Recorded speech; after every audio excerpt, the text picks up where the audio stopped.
अवघिया संता एक वेळ भेटी पुंडलिक दृष्टी देखलिया अवघीच पाठे गेली दिगंतरा वैकुंठ पंढरी देखलिया तुका म्हणे जन्मायाचे सार्थक तुका म्हणे जन्मायाचे सार्थक विठ्ठलची एक देखलिया सवचरण सरोजम सांद्रणीला बुधाभम जगनलीत पाणी मंडनम मंडला तरुण तुलसी माला कंदरम कंजनेत्रम सदैव दोलासं विठ्ठलं चिन्तयामि यैवो यैवो यैवो यैवो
श्री संताची माता चरणावली सातांग हे कवी दंडवत अवघीच तीर्थे गळती एक वेळा चंद्रभागा डोळा देखलिया अवघीच पापे जाती दिगंतरी वैकुंठ पुंडरी देखलिया अवघिया संता एक वेळ भेटी पुंडलिक दृष्टी देखलिया.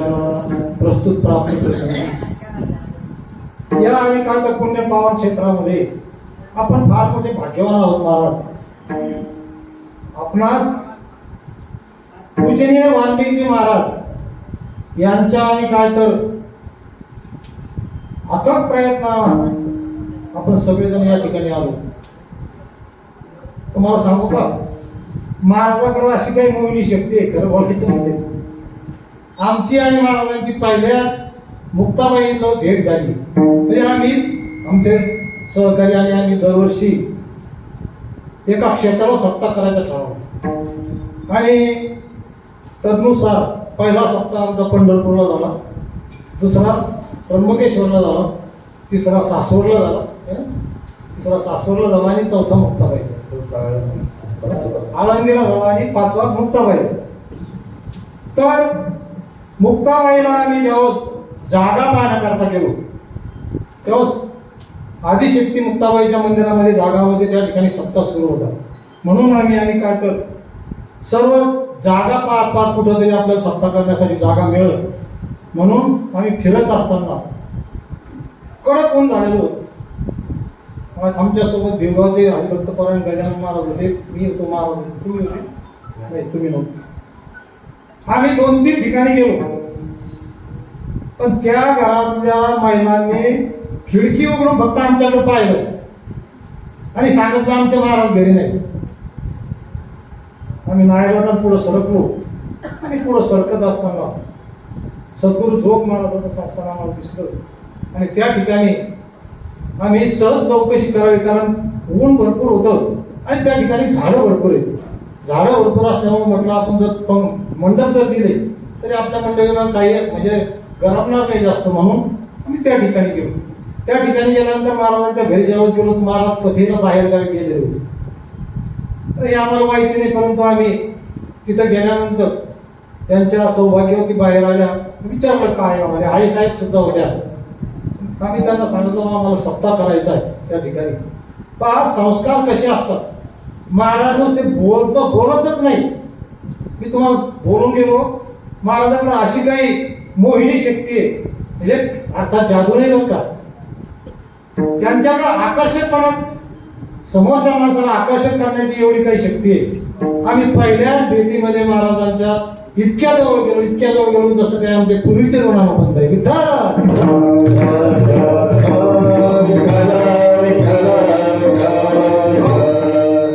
गेल्यानंतर आम्ही चौकशी केली, म्हणालो आम्हाला या ठिकाणी सप्ताह करायचा आहे.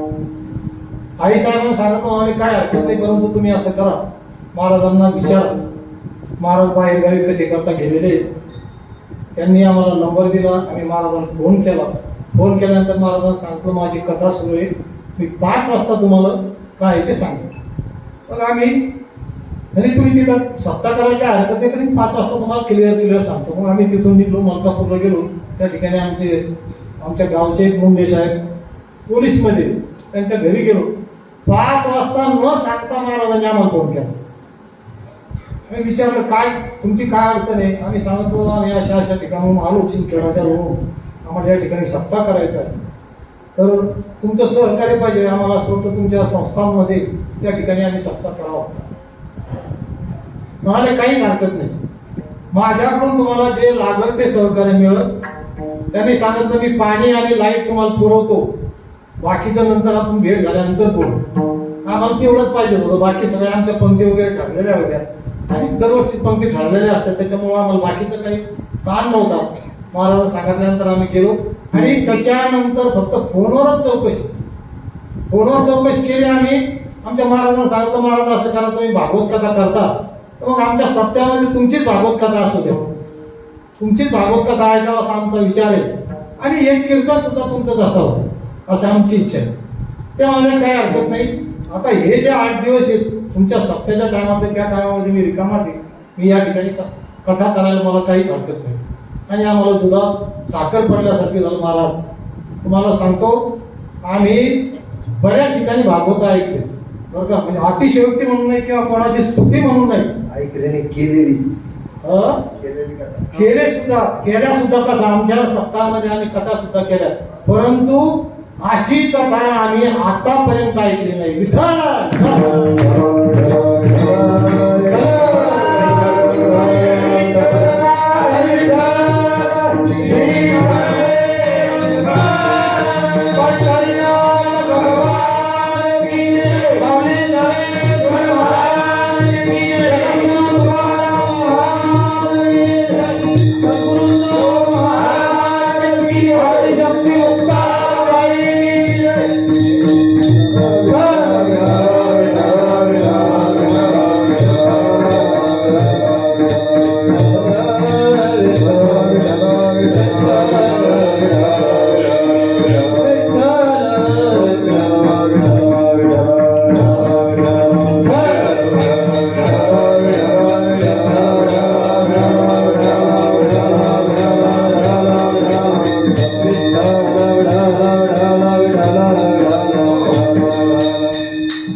प्रस्तुतच्या भागामध्ये महाराज पंढरी क्षेत्राचं वर्णन करतात.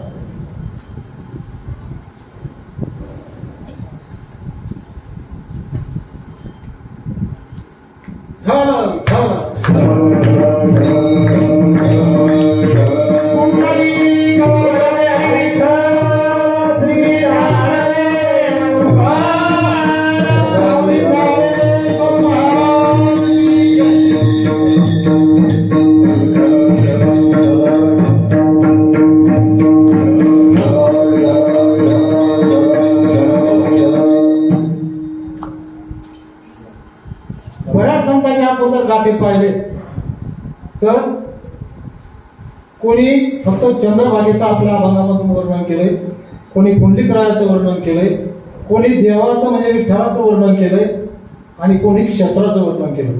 परंतु महाराजांचा जगद्गुरु तुकोबारायांचा हा अभंग एक असा आहे की या अभंगामध्ये 40 वर्णन या ठिकाणी आलेलं आहे.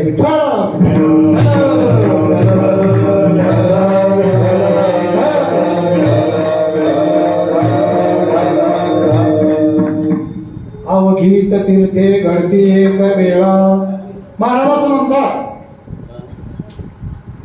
सगळे तीर्थ एक वेळेला घडतात. माणसाला जर त्या तीर्थाचं जर आपण स्नान केलं तर एकाच वेळेला सगळे तीर्थ घडू शकतात. त्याचं कारण असं आहे महाराज, बरेच लोक आणि काय जर 2 धाम 4 धामला जातात, सप्तपुऱ्या काशी इकडे तिकडे जातात, परंतु महाराज असं लिहितात मरण मुक्ती वाराणसी पितृऋण गयानासी उधार नाही पंढरीशी पायापाशी. अहो काशीला तुम्हाला मोक्ष मिळतो, पण कधी जर तुम्हाला त्या ठिकाणी मरण जर आलं तर आणि काय तर तुम्हाला मोक्ष मिळतो. परंतु आमच्या पांडुरंगाच्या पायाजवळ जर तुम्ही या ठिकाणी जर आला तर तुम्हाला आणि काय तर देवाचं दर्शन झाल्यावर मोक्ष मिळतो.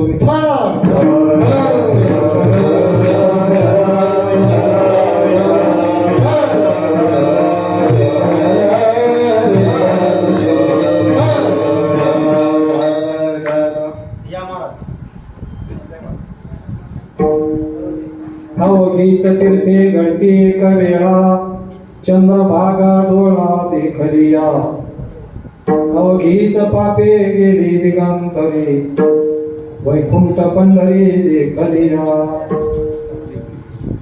महाराज असं लिहितात, माऊली असं लिहितात की आयुष्य विन लक्षणे शिशे विन अलंकरणे ओहरे विन वाधावणे तो विटंबुका. माऊली असं लिहितात की बाबा तुम्ही ज्या ठिकाणी सेवा करण्याचा तुमचा योग आला त्या ठिकाणी मात्र तुम्ही त्या क्षेत्रातच वर्णन करावं असं आहे. मानस आहे.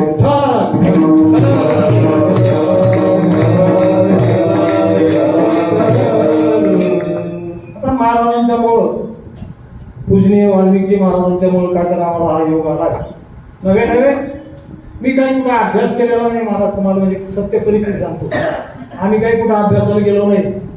फक्त एवढं की माऊलीची वारी टाळ घेऊन भजन करत माऊलीची वारी करावी दरवर्षी आळंदी ते पंढरपूर.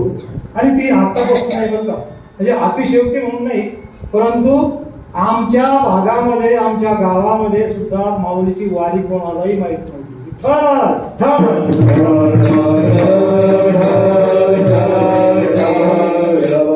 1983 साली आम्ही पहिले मी आणि उगली महाराज आणि आमच्या सोबत एक डहाळके महाराज होते. पहिली वारी आम्ही 1983 पासून केली आणि 83 पासून आजतागायत माऊलीच्या कृपेने अजून सुद्धा चालू आहे. आमच्या गावामधून पहिलं कोणीच येत नव्हतं वारीला, आता आमच्या गावातून 2 दिवसांनी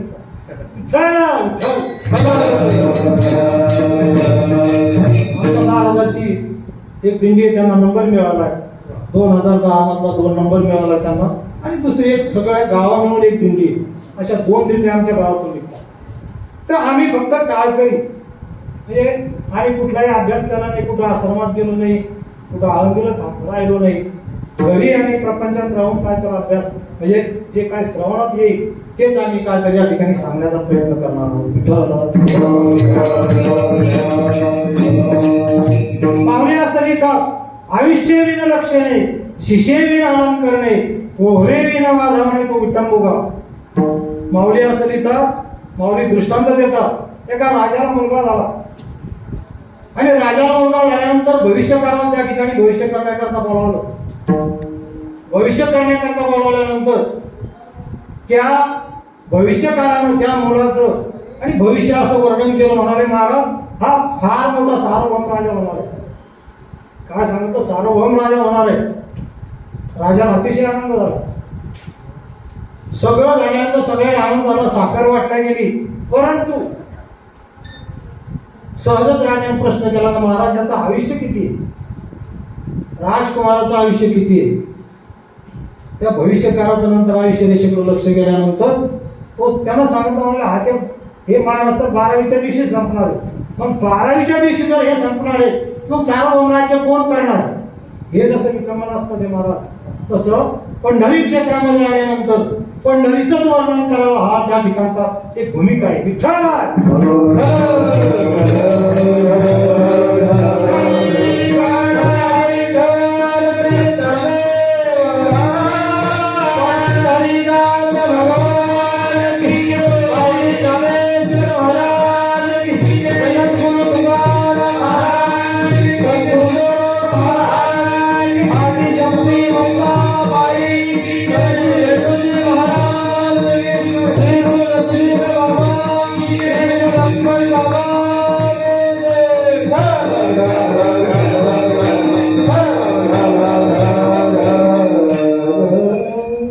कसं आहे महाराज सांगितलं अवघीच तीर्थे घडती एक वेळा. अवघी तीर्थे म्हणजे किती तीर्थे? अहो जगामध्ये 3.5 कोटी तीर्थ आहेत. 3.5 कोटी म्हणजे कसे? तुमच्या प्रत्येकाच्या शरीरावर 3.5 कोटी केस आहेत आणि त्या केसाच्या माध्यमातून तुमच्या त्या शरीराला सगळे छिद्र आहेत. किती? 3.5 कोटी. मग तुमच्याकडून जे पाप घडतात त्या पापाला काही घर लागतं ना बसायला. मग ते जे 3.5 कोटी ते जे घर आहे ते आणि केसाचं त्या ठिकाणी ते पाप बसतात. मग चंद्रभागेमध्ये जर स्नान केलं तर या पापाची निवृत्ती कशी होते? त्याच्याबद्दल गुरुदेव मारुती महाराज दत्तापोत्र सांगायचे. या ठिकाणी ही चंद्रभागा आहे. पुलाच्या वर त्या चंद्रभागेला भीमा नदी नाव आहे आणि खाली आल्यानंतर त्याच नदीला चंद्रभागा नाव आहे. ते का नाव पडलं? तर चंद्राला जो कलंक लागला होता तो कलंक मिटवण्याकरता नारद महर्षीनं चंद्राला सांगितलं, बाबा रे पृथ्वीवर तू जा आणि पृथ्वीवर गेल्यानंतर पंढरी क्षेत्र आहे. पंढरी क्षेत्रामध्ये गेल्यानंतर भीमा नावाची नदी आहे आणि त्या भीमा नदीच्या मध्यभागामध्ये पात्रामध्ये पुंडलिकरायाचं मंदिर आहे आणि पुंडलिकरायाच्या मंदिराच्या समोर लोहदंड नावाचं तीर्थ आहे. त्या लोहदंड नावाच्या तीर्थावर कपिला षष्ठीच्या योगावर जर 12 वाजता माध्यान्ह काळामध्ये जर तुम्ही स्नान केलं तर सगळे तीर्थ त्या ठिकाणी आणि काय तर येतात आणि सगळ्या तीर्थाचं जर स्नान झालं त्या ठिकाणी लोहदंड नावाच्या तीर्थावर जर स्नान केलं तर तुझा कलंक नष्ट होईल. विठ्ठल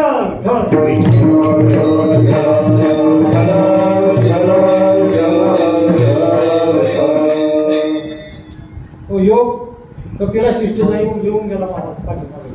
66 वर्षानंतर तो योग येत असतो. 66 वर्ष झाली म्हणजे कपिला षष्ठीचा योग येतो आणि 66 वर्षानंतर तो एका योगाला म्हणजे त्या ठिकाणी तुम्ही जर स्नान केलं लोहदंड नावाच्या तीर्थात.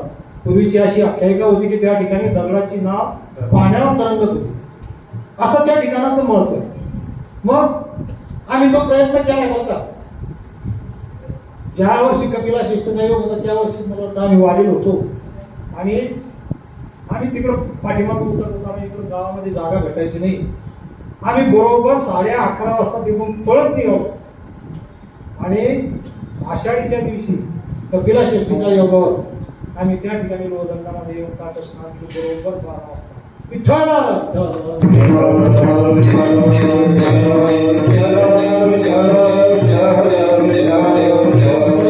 मग चंद्रभागेला भीमा नदीला चंद्रभागा नाव का पडलं?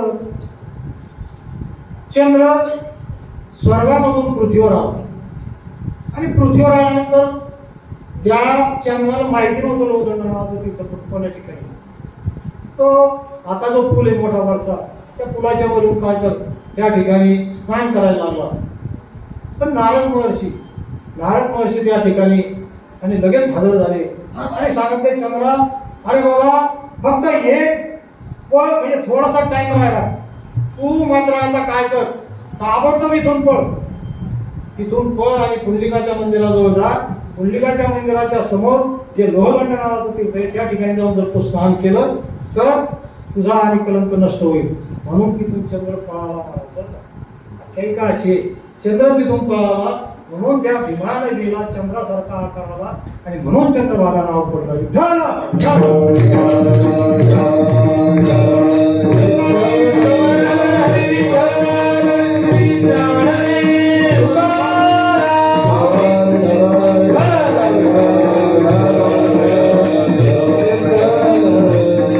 महाराजांनी पहिल्या चरणामध्ये सांगितले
घडती एक वेळा चंद्रभागा डोळा देखलिया.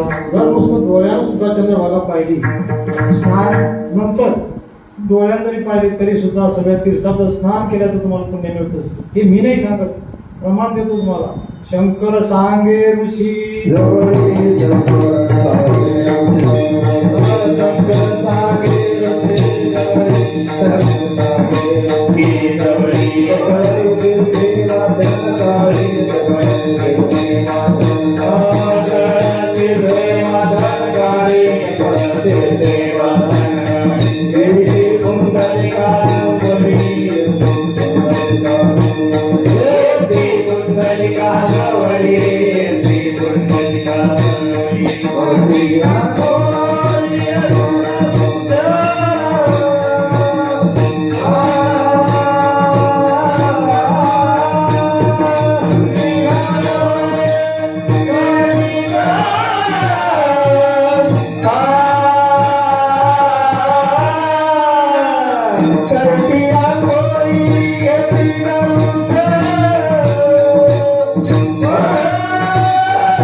सांगे ऋषी जवळी सकळ तीर्थे माध्यान्ह काळी येती पुंडलिका जवळी करती आंघोळी घेती दर्शन.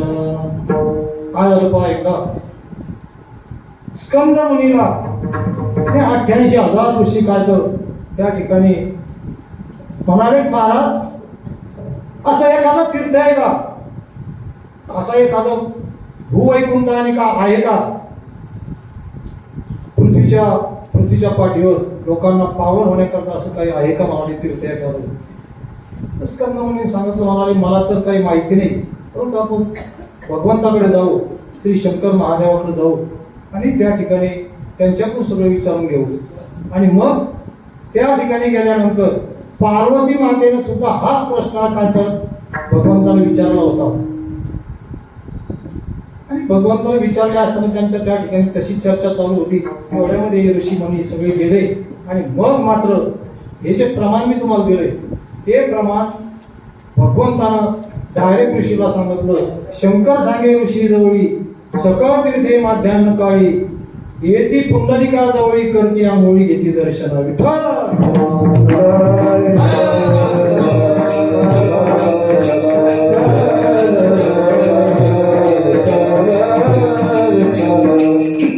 महाराज दुसऱ्या चरणामध्ये सांगतात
अवघीच पापे गेली दिगंतरा वैकुंठ पंढरी देखलिया.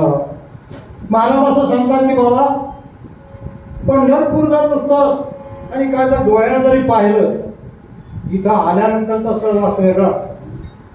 तसे महाराज पंढरपूरमध्ये आल्यानंतर आषाढी एकादशीच्या वेळेस सुद्धा सगळे लोक जमा होतात आणि जमा झाल्यानंतर कोणी जय हरी घालतं समोर आल्यानंतर जय हरी महाराज जय हरी. पण दर्शन झालं का कोणी विचारतं. दर्शन झालं म्हटल्यानंतर त्यांच्या चेहऱ्यावरचा आनंद हा वेगळाच असतो. कितीही सीन असू द्या नवे नवे एवढं तुम्ही आळंदीवरून चालत आले, एवढा थकवा तुम्हाला आलेला असतो, परंतु या ठिकाणी आल्यानंतर पांडुरंगाचं जर दर्शन झालं तर सगळ्यांना काय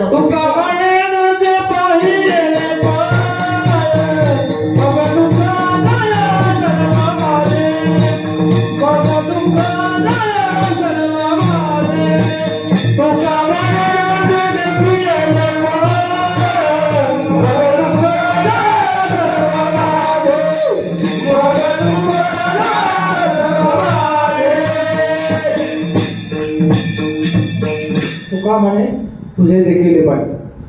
भगवंताचे पाय दिल्यानंतर सगळं भाव दुःखातून आणि का तर आपण मोकळे होतो, नवे नवे भाऊ दुःखापासून दूर होतो असं महाराज. नवे नवे महाराज एका ठिकाणी असं म्हणतात, भाऊसागर तरता कार्य करीत असा चिंता बैल उभा राहता कधी कर ठेवून.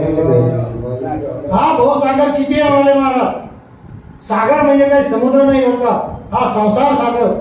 भाव म्हणजे संसार आणि तो किती आहे, माझ्या कमरा इतका आहे म्हणाले. तुम्ही त्याची चिंता काय करायला लागले. भाऊसागर करता कार्य करीत असा चिंता. चिंता करण्याचं काही काम नाही. बैल उभा राहता कधी कर ठेवून यामधून उद्धार करण्याकरता तो भगवंत तुम्हाला आणि काय तर त्या ठिकाणी उभा आहे म्हणाले.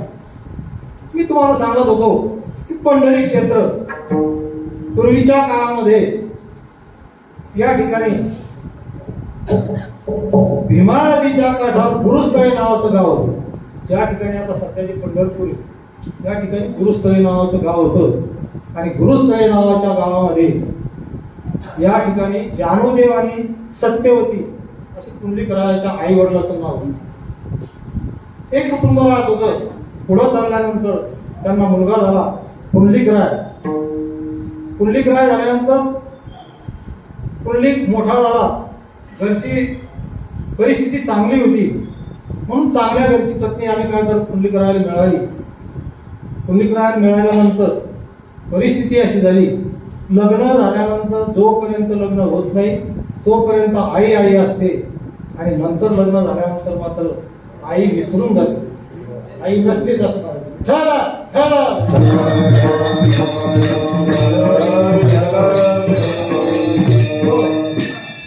आणि पुंडलिकराय पत्नीच्या सांगण्यावरून आई वडिलांना त्रास देऊ लागले.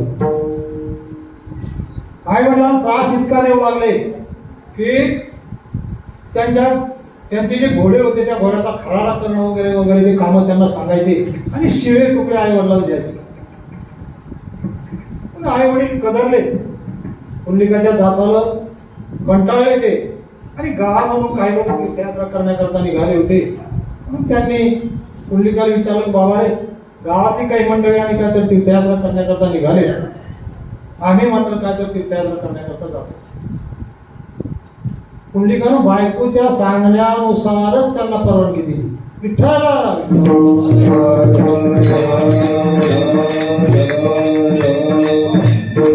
बायकोला विचारलं, म्हणाले यांना या म्हाताऱ्यांना नाव द्यायचं का.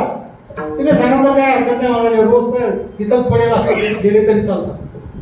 आणि ते बिचारे त्या गावच्या लोकांबरोबर तीर्थयात्रा करण्याकरता निघाले. तीर्थयात्रा करण्याकरता निघाल्यानंतर बरेच अंतर चालून गेल्यानंतर परिस्थिती अशी झाली, पुंडलिकरायाच्या बायकोला घरी कर म्हणून. आणि ती म्हणाली, अहो आपण सुद्धा काय तर तीर्थयात्रेला जाऊ म्हणाली. म्हणून दोघांनी दोन घोडे घेतले. घोड्यावर स्वार झाले आणि घोड्यावर स्वार होऊन ज्या ठिकाणी ही यात्रा थांबली होती त्या ठिकाणी जाऊन ते त्यांच्यामध्ये जाऊन मिळाले. त्यांच्यामध्ये जाऊन मिळाल्यानंतर आई वडील पुढे त्यांचा शोध घेतला. कारण कशा करतात, उद्या घोड्याला खरारा करायला कोणीतरी पाहिजे ना, म्हणून त्या घोड्याचा खराडा करण्याकरता पत्नीनं सांगितलं, अहो ते म्हातारे कुठे त्यांच्याकडे चला म्हणाले. तिथं गेले. तिथं गेल्यानंतर परत पुन्हा त्रास सुरू केला आई वडिलाला. आई पुंडलिकाची आई म्हणाली, यांच्या जातातून कसे तरी आणि काय तर आम्ही तीर्थयात्रा करण्याकरता निघालो होतो, कशी तरी थोडीशी मोकळी आम्हाला मिळाली होती, पण हे परत आम्हाला त्रास देण्याकरता आले, आता काही खरं नाही म्हणाले. आणि ही तीर्थयात्रा यांनी दोघांनी घोड्यावर बसावं आणि आई वडिलांना त्या घोड्याची लगाम धरून समोर चालावं अशी परिस्थिती त्यांची चालू असताना तीर्थयात्रा मजल करत कुक्कुट स्वामीच्या आश्रमामध्ये गेले. कुक्कुट स्वामीच्या आश्रमामध्ये गेल्यानंतर त्या ठिकाणी मुक्कामी ती दिंडी त्यांची तीर्थयात्रा त्या ठिकाणी थांबले मुक्कामी. तुम्ही म्हणसाल कुक्कुट स्वामी कोण? कुक्कुट स्वामी हे श्रावणाचे अवतार.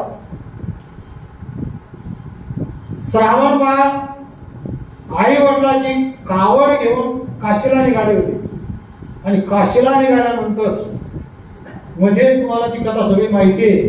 दशरथ राजाचा बाण लागला आणि श्रावण बाळ मूर्छित म्हणजे मृत्यू पडले आणि त्याच्यानंतर आई वडिलांनी सुद्धा प्राण सोडून दिला. पण आई वडिलांनी सुद्धा प्राण सोडून दिल्यानंतर जी आई वडिलांची सेवा अपूर्ण राहिली म्हणून या जन्मामध्ये कुक्कुट स्वामीनं आणि कुक्कुट स्वामी या नावानं जन्म घेतला आणि त्या ठिकाणी आई वडिला सेवा करू लागले. विठ्ठल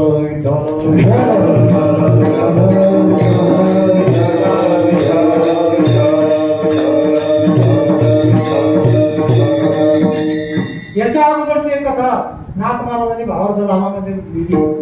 ती अशी आहे, एका तळ्यामध्ये दोन मासे पती पत्नी आणि झाडावर एक पक्षी होता. त्या पक्ष्याची आणि त्या माशांची मैत्री होती. मैत्री असताना काय झालं, त्या तळ्याचं पाणी फार मोठा दुष्काळ पडला आणि तळ्याचं पाणी आटू लागलं. तळ्याचं पाणी आटू लागल्यानंतर काही दिवसानंतर पाणी एकदम थोडं राहिलं आणि मग मात्र तो जो पक्षी होता त्या पक्षानं ठरवलं की आपले जे मित्र आहेत यांना आपण दूर कुठंतरी घेऊन जाऊ आणि मोठ्या तळ्यामध्ये मोठ्या सागरामध्ये यांना नेऊन सोडू. अशा प्रकारचा त्यानं विचार केला. पण तो अगोदर रस्ता पाहून आला. पक्षी तो दोन पक्षी होते ना,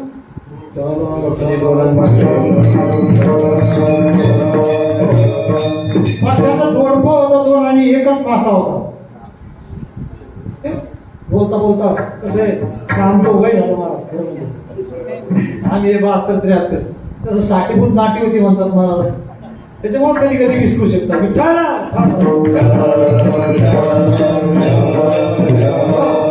दोन पक्षी होते आणि दोन पक्षाची आणि त्या माशाची मैत्री होती. मासा एक, दोन्ही पक्षी उडत गेले आणि उडत गेल्यानंतर त्यांनी रस्ता पाहून आले. पण रस्त्यामध्ये एक बांबूचं वन होतं. वेळू, ज्याला आपण वेळू म्हणतो, ते पताका करता आपण वापरतो, त्या वेळूचं वन होतं. आणि ते ज्यावेळेस गेले तिकडं त्यावेळेस त्या बांबूची उंची खाली होती. तुम्हाला माहिती नसेल, शेतकरी जेवढे त्यांना माहिती आहे की बांबू रात्रीमधून 1.5 फूट वाढतो. बांबूची उंची एका रात्रीतून 1.5 फुटापर्यंत त्याची वाढ असते. आणि पक्ष्यांनी जो अंदाज बांधला की आपण जर या अंतरावर जर गेलो माशाला घेऊन तर आपण त्याला सुखरूपाने का तर दुसऱ्या सागरामध्ये घेऊन जाऊ शकतो. म्हणून त्यांनी एक अशी काठी घेतली. काठी घेऊन दोघांनी दोरीकडून चोचीमध्ये ती काठी धरली आणि काठी धरून त्या माशाला मध्यभागामध्ये लटकवलं. मला सांगतोय बाबा रे, तुला जीवदान पाहिजेच, मग तू आता आमचा मित्र आहे म्हणून आम्ही घेऊन जातो, परंतु हे काठी तू पक्की धर. आणि मग ही काठी धरून ते दोन पक्षी उडत आणि काय तर निघाले. परंतु बांबूच्या वनामध्ये आल्यानंतर परिस्थिती अशी झाली की रात्रीतून त्यांचा जो अंदाज होता तो अंदाज चुकला आणि बांबू 1.5 फूट उंच वाढला.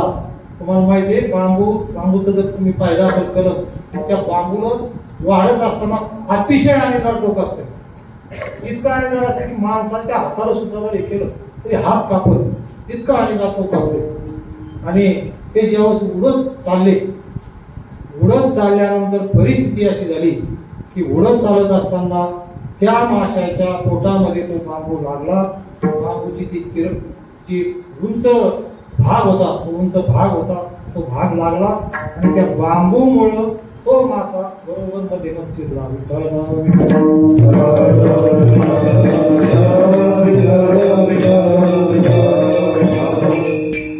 मग तो मासा मृत्युमुखी पडला.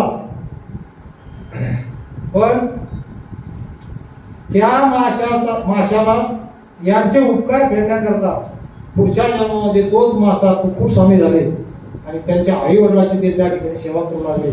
त्या पक्ष्यांची सेवा, पक्षी म्हणजे आई वडील त्यांची सेवा करू लागले आणि कुक्कुट स्वामीच्या आश्रमामध्ये हिच्यावर दिंडी गेली. दिंडी गेल्यानंतर परिस्थिती अशी झाली, सगळे लोक झोपलेले होते आणि झोपलेले असताना त्या ठिकाणी पुंडलिकरायाला सकाळी 4 वाजता जाग आला.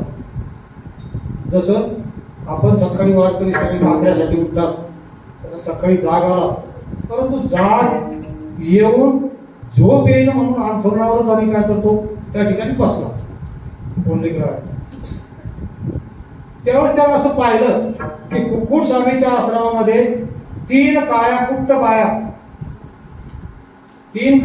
बाया आश्रमामध्ये शिरल्यात. हे त्या पुंडलिकरायाने पाहिलं आणि पुंडलिकरायाने पाहिल्यानंतर थोडा टाइम थांबल्यानंतर त्या बाया आतमध्ये गेल्या आणि जवळजवळ 1-2 तासानं त्या पुन्हा परत बाया ज्यावेळेस आल्या तेव्हा त्या अतिशय सुंदर होत्या. पुंडलिकाला असं म्हटलं हा काय चमत्कार आहे म्हणाले. या बाया इकडून गेल्या तेव्हा अतिशय काळ्याकुट्ट होत्या आणि वापस गेल्या इतक्या स्वच्छ कशा झाल्या, इतक्या सुंदर कशा दिसायला लागल्या. मग तो दिवस गेला.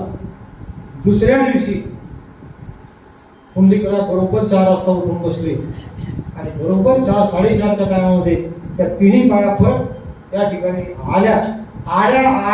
पुंडलिकराय अंथरुणावर उठून जाऊन त्यांच्या पायामध्ये पडले आणि दर्शन घेतलं. म्हणाले, माते तुम्ही कोण आहात आम्हाला सांगा. त्या सांगणारे बाजूला म्हणाले, पापी तू पापी आहे, चांडाळ आहे म्हणाले, तू बाजूला व्हावे. आम्ही गंगा, यमुना आणि सरस्वती या 3 नद्यावर आणि तुझ्यासारखे पापी लोक आमच्यामध्ये येऊन स्नान करतात. मी तुम्हाला पहिल्यांदा सांगून गेलो की अवघेची तीर्थे घडती एक वेळा, अवघीचं पाप हे जाती दिगंतरा. हे कशा करतात, तीर्थामध्ये आपलं पाप जातंय. पण कधी जातंय, तुम्ही कधी कधी कसं होतं बा तुम्हाला सांगू का, बुडी मारली ते पाप असं पाण्यावर करत असतं. तुम्ही पुन्हा बुडी मारून वर आले की परत पाप तुमच्या डोक्यावर बसतं. त्याच्यासाठी वारकरी व्हावं लागतंय, त्याच्यासाठी नेहमी पंढरपूरला यावं लागतंय, म्हणजे ते पाप तुमचं नाहीसं होतं.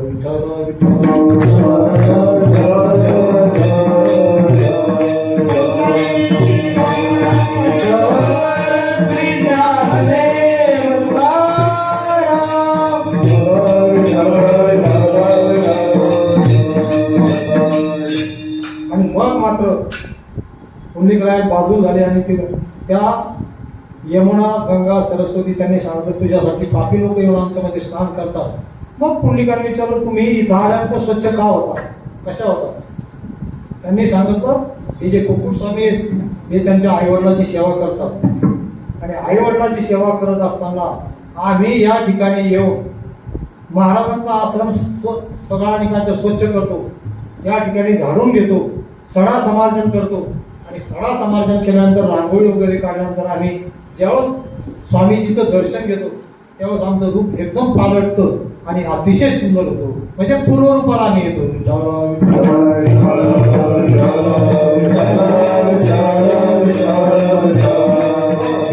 तुझ्यासारखे पापी लोक म्हणाले आई वडिलांना त्रास देतात आणि बायकोची सेवा करतात आणि तीर्थयात्रा करण्यासाठी निघाला म्हणाले तू. काही उपयोग नाही तुझा तीर्थयात्रा करून, तू इथूनच परत जा, तुझा काही उपयोग नाही. आणि मग मात्र पुंडलिकरायाच्या डोक्यामध्ये उजेड पडला. पुंडलिकरायाच्या डोक्यात उजेड पडला आणि उजेड पडल्यानंतर त्यानं त्या दिवशीपासून आई वडिलांना यात्रा सोडून दिली. समोर जाणं आई वडिलांना घोड्यावर बसवलं आणि घोड्यावर बसवून दोघा पती पत्नीनं घोड्याचे लगाम धरले. पत्नी सांगला महाराज मी फार आणि काय तर लाडात वाढलेली आहे, मला पायी चालता येत नाही, मला पायात चालता येणार नाही. पुंडलिकरायानं दुसरं तिसरं काही केलं नाही महाराज. घोड्याचा चाबूक घेऊन एकच चाबूक वाढला, तिनं मुकाट्या चाबूक धरून समोर चालली.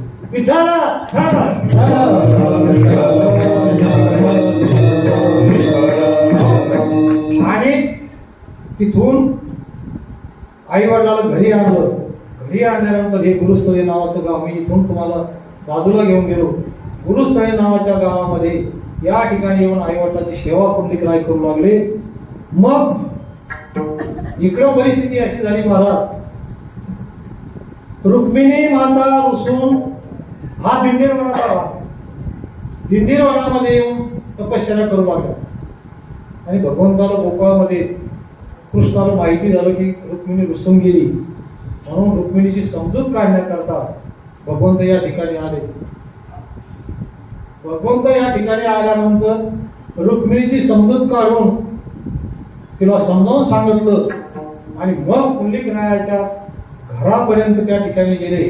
आणि घरापर्यंत गेल्यानंतर त्या ठिकाणी पुंडलिकरायाला भगवंताला हाक मारली आणि सांगितलं, अरे पुंडलिका, मी जगाचा चालक, जगाचा मालक तुझ्याकरता या ठिकाणी आलो. ब्रह्मांडाचा धनी ती तुझ्याकरता आलोय. पुंडलिकाच्या भावार्था, पुंडलिकाच्या भावार्था, गोकुळी मुनी झाला रे का, गोकुळी मुनी झाला रे का, नीर प्रेमावंती रक्ता, नीर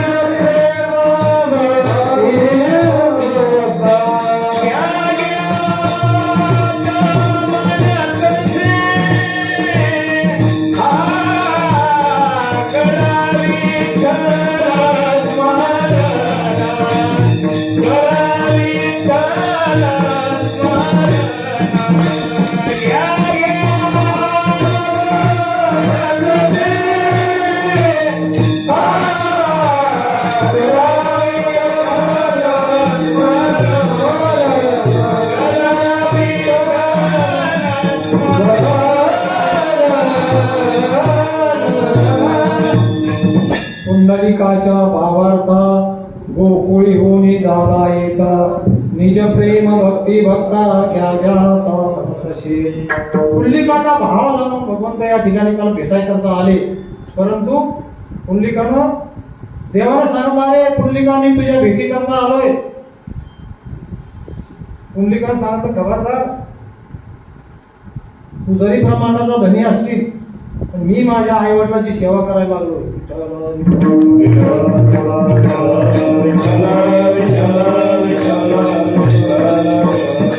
माझ्या आई वडिलांची सेवा होईपर्यंत मी तुला अजिबात बोलणार नाही. आणि म्हणून पुंडलिकाला एक वीट पाठीमागे फेकली महाराज. त्या विटेवर भगवंत आज पावायत उभे. महाराज या ठिकाणी म्हणाले, काय पुंड्या माचलाशी हे विठ्ठलाशी, कैसा कैसा रे तू धीट मागे भिरकावे विठ. अशा प्रकारचा तू असा कसा धीट की देवाला सुद्धा असा प्रसंग द्यावा तुम्हाला सांगू का. भजन करा थोडस.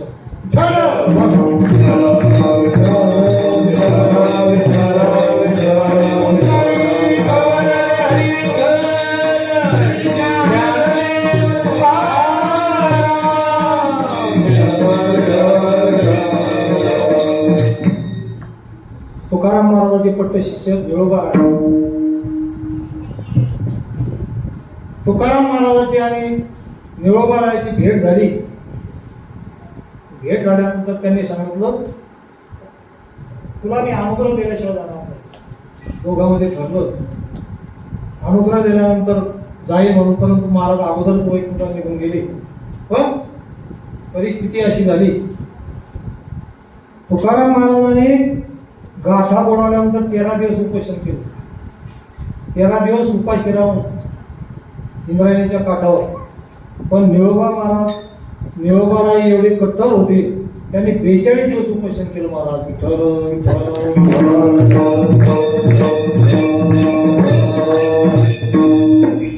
आणि वैकुंठामधून जेव्हा भगवंत त्या ठिकाणी आले, भगवंत त्या ठिकाणी आल्यानंतर निळोबारायाने सांगितलं, निळोबाराय भगवंत म्हणायला लागले की बाबा रे, तुकाराम महाराज आता येऊ शकणार नाही, मी आलोय. निळोबाराय सांगितलं, निळा म्हणे आम्ही ओळखूची देवा, तू कयाचा धावा करीत असतो. आम्ही तुकाराम महाराजाचा धावा करून आलो. मी तुला बोलवलं इथे तुझं नाव घेऊन आलो.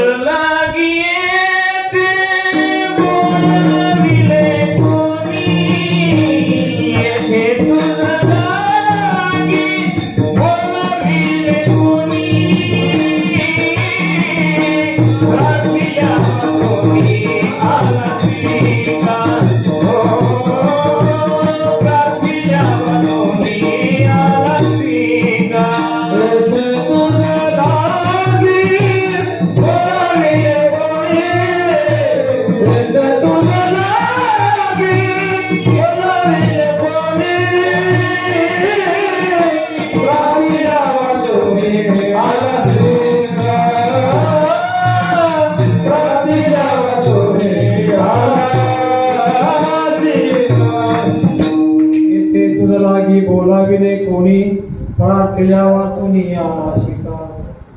मला मी तुला बोलावलंच नाही म्हणाले. तुकाराम महाराज आल्यानंतरच आणि काय तर मी माझं उपोषण सोडील. आणि तुकाराम महाराज वैकुंठाहून आल्यानंतरच निरोबारायाला जेव्हा अनुग्रह दिला तेव्हाच आणि काय तर निरोबारायाने त्यांचं उपोषण सोडलं. तशा प्रकारचं भगवंत या ठिकाणी आले. पुंडलिकरायाला सांगितलं मी ब्रह्मांडाचा धनी तुझ्या दारामध्ये आलोय.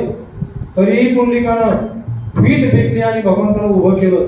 म्हणून महाराजांनी तिसऱ्या चरणामध्ये सांगितलं अवघिया संता एक वेळा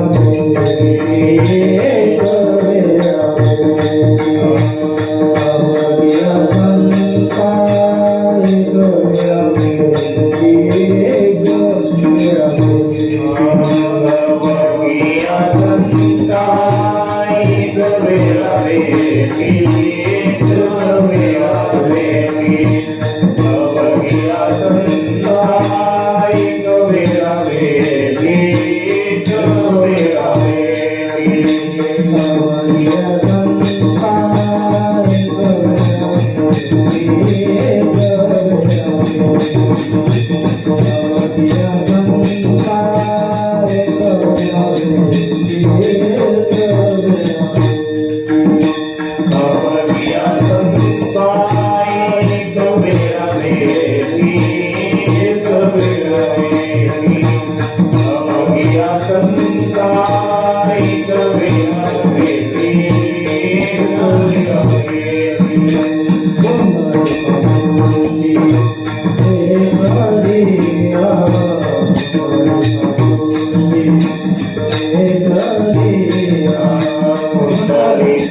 महाराज तिसऱ्या चरणामधून सांगतात की अवघिया संता एक वेळ भेटी अवघिया संता एक वेळ भेटी पुंडलिक दृष्टी देखलिया.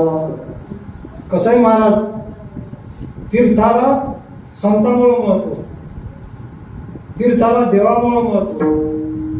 आणि जिथं संत आहेत बर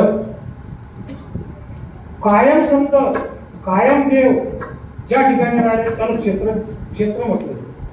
मग भगवंत द्वारकेमध्ये सुद्धा राहिले परंतु कायम नाही.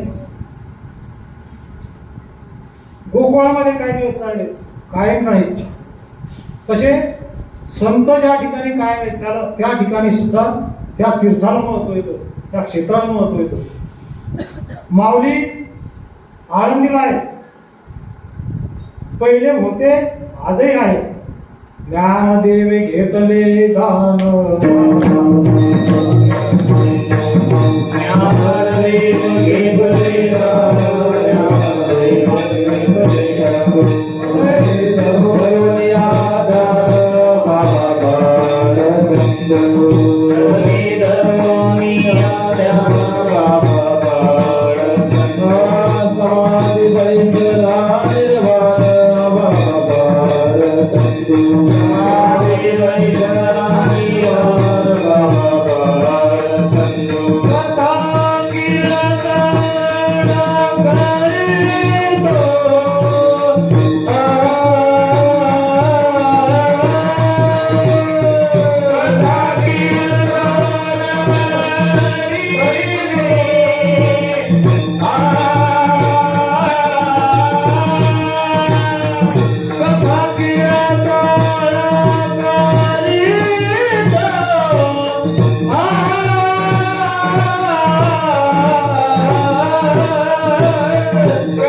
ज्ञानदेवे घेतले दान बाबा बाळ छंदो, हृदय धरोनिया ध्यान बाबा बाळ छंदो, समाधी बैसला निर्वाण बाबा बाळ छंदो, कथा कीर्तन करी तू बाबा बाळ.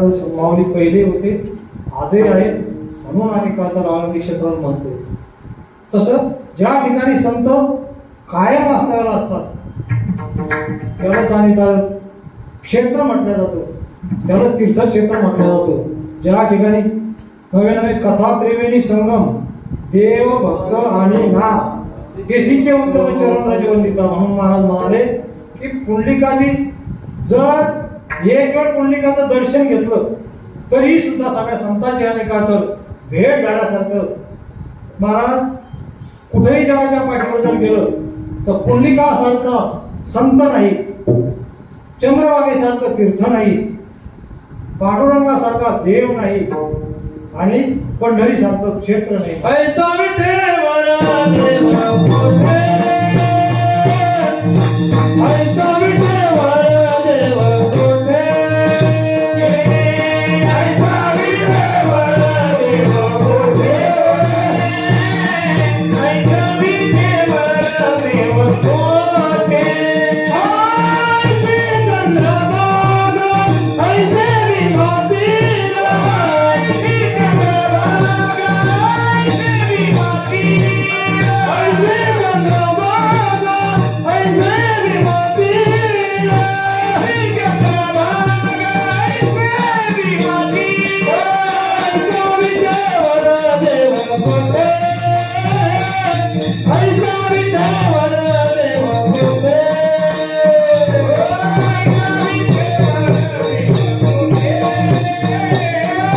ऐसा विठेवर देव कोठे,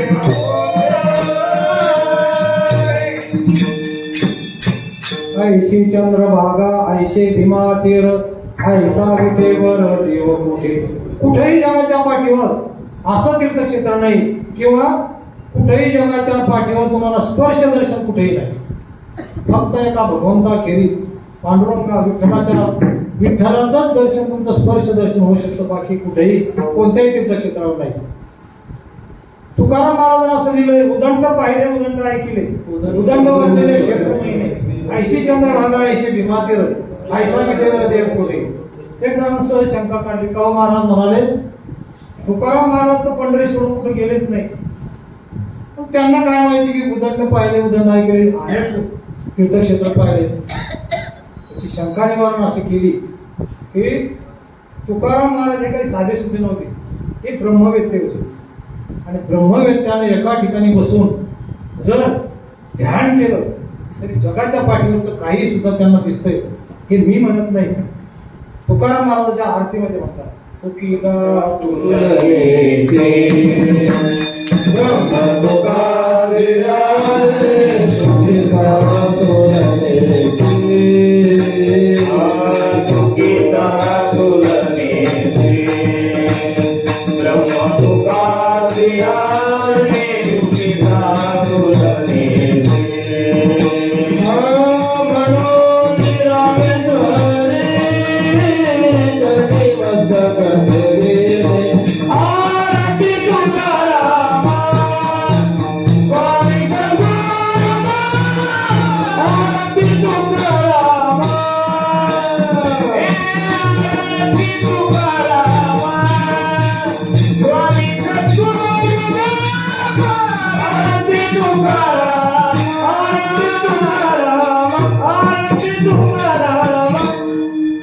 महाराज ज्या रामेश्वर भट्टानं तुकाराम महाराजांचा छळ केला त्याने गांगा बुडवला तोच रामेश्वर भट्ट पुन्हा तुकिता तुलनेशी ब्रह्म तुकाशी आले म्हणून रामेश्वरी चरणी मस्तक ठेवले म्हणून महाराज तिसऱ्या चरणामध्ये सांगते अवघ्या संता एक वेळ भेटी कुंडलिक दृष्टी देखल्या आणि शेवटच्या चरणावर महाराज तुका म्हणे जन्मा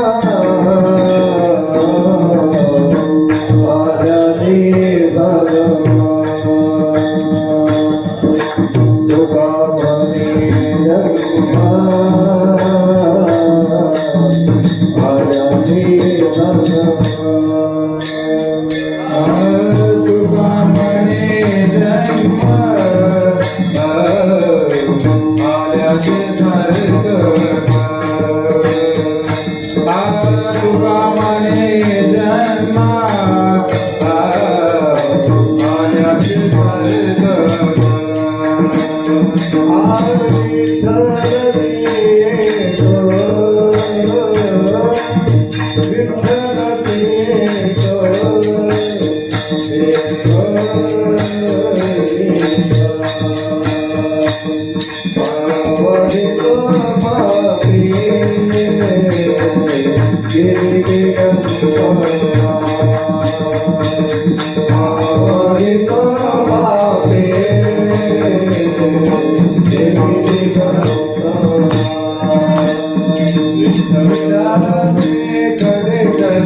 तुका म्हणे जन्मा आल्या तुका म्हणे जन्मा आल्याचे सार्थक विठ्ठलाची एक देखले या जन्मामध्ये आपण आल्यानंतर सगळं सोडून यंदा तरी भगवंताचं दर्शन घ्यावं आणि जन्माला आल्याचं सार्थक तेच महाराज की या ठिकाणी येऊन विठ्ठलाला जर पाहिलं नसतं महाराज तरी समाधान पाहिली या वेद लावी बैसे जीवित अशी भगवंताची ती मूर्ती म्हणून कितीही त्रास असू द्या, 36 घंटे 48 घंटे तुम्ही बारीमध्ये उभे राहा, परंतु तिथं गेल्यानंतर रावणामध्ये गेल्यानंतर भगवंताचं दर्शन येत झालं की माणसं सरा झालं, किती त्रास असला तरी. म्हणून तुका म्हणे जन्म आल्याचे सार्थक विठ्ठलची एकदे गेल्या, अवघीच पापे गेली ती कंतरा, वैकुंठ मंडळी देखील. अशा प्रकारचा या अभंगाचा अर्थ, भावार्थ, गोळार्थ असाच असेल असा काही आपला आग्रह नाही. मी त्याला पहिलं सांगून गेलो की ती महाराजांची कृपा. वाल्मिकी महाराज यांनी आणि काय तर माझ्यासारख्या पामराकडे सेवा दिली. या ठिकाणी तुम्ही सगळे आणि सर्वज्ञ आहात, सगळे अभ्यासलोक आहात. आम्ही आपल्या गावाला खेड्यातले लोक आणि आम्हाला कसं आहे, दिंडीच्या वाटचालीमध्ये आम्ही कीर्तन करणारे मंडळी. 1 तासभर कीर्तन केलं की लोकांचं समाधान होते. दरवर्षी आषाढीला माझं कीर्तन असते महाराजांच्या दिंडीमध्ये. पण तिकडं दूध पंढरीच्या तिकडं येण्याचा योग खरं म्हणजे महाराजांमुळं. महाराजांनी आम्हाला या ठिकाणी फार मोठी, आणि त्यांच्या मुखातून आपण श्रवण करता सगळेजण, फार मोठं भाग्याचा योग आहे महाराज. म्हणून झालेली सेवा प्रभूच्या चरणी अर्पण करून आपण या ठिकाणी थांबणार आहोत. आता एकदा विठोबा रुक्माईचं भजन म्हणून, त्याच्यानंतर माऊलीचं भजन होईल, छान होईल.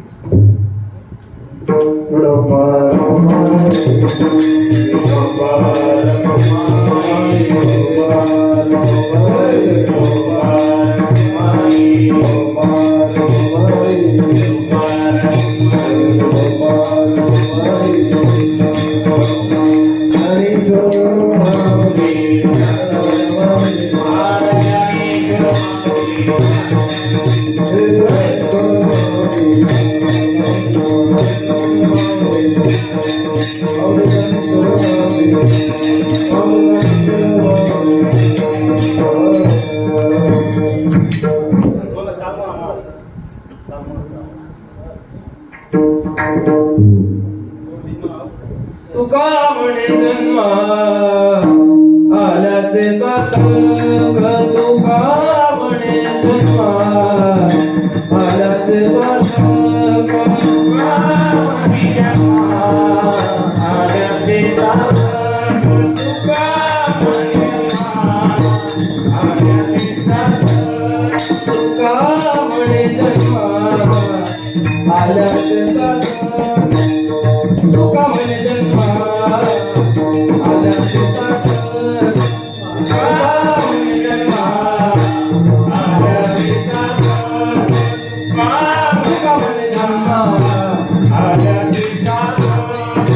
विठ्ठलाची एक देखिलिया, विठ्ठलाची एक देखिलिया, अवघीच पावे गेली,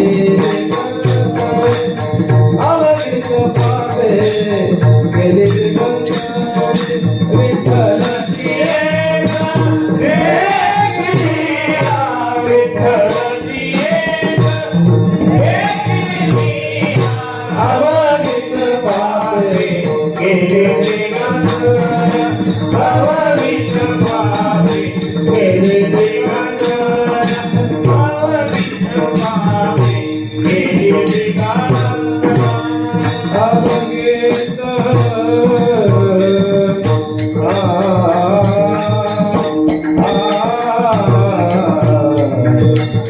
वैकुंठ वैकुंठ वैकुंठ पंढरे कल्या, पंढरे देखलिया,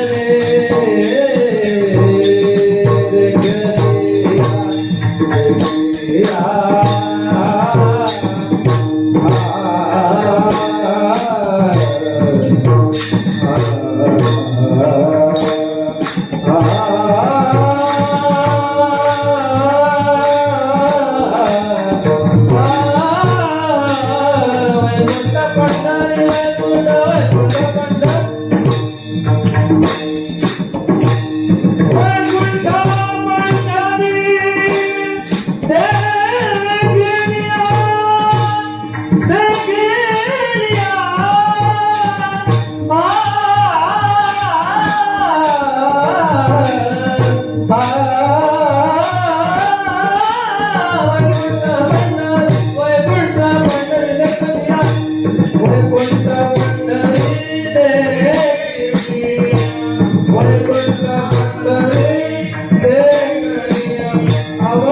पापे गेले पापे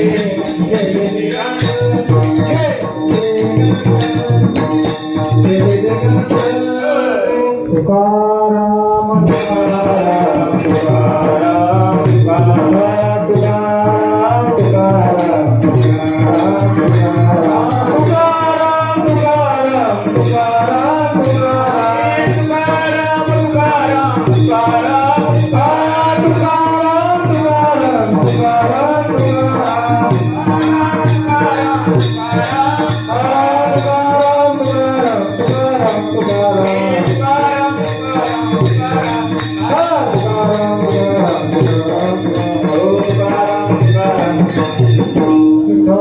जय विठ्ठल